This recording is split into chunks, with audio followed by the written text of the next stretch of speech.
بالحب تلقاك البدور ضيف الأماني والسرور فيك العطايا والأجور يا مرحبا. بسم الله الرحمن الرحيم. الحمد لله والصلاة والسلام على رسول الله. أما بعد. السلام عليكم ورحمة الله وبركاته.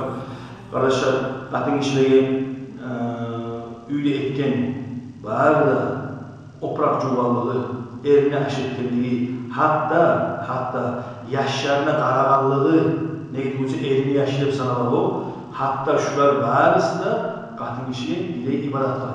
Şu meseleler arkadaşlar bile el kişiye de ibadat başlatıyor, katın kişiye mesela akla, zarflatasını akıl katın kişiye verip mahtab versin, şurada şu sadaka. O şu, daha da uçuşuna eteyim, Peygamber Aleyhisselatü Vesselam'a edilen katın kişiye sen mesela bir yüzüm ya da mesela bir ciğeri ya da hatta bir aş keseni şöyle havuzuna salsan da şurada sabah sadaka bayıtkan el kişiye. Onun için ocakta Ömer As-Sabay'da olan radıyallahu anhu men katın kişiye kitapta yazılan köp sana etip olmayman Allah'a idan geldi. Tek onun için olmayan insanlar ben birbirimize hani geç koyman diye ayette olan Ömer As-Sabay radıyallahu anhu katın kişiyi etmet arasında. Onun için ey katın kişiler siz ellerinize hizmet arasında sizde olmayısınız barını etti. Ey kişiler sizde katın kişiye hizmet arasında barını olmayısınız. Onun için birbirinize yol boyu yürümek.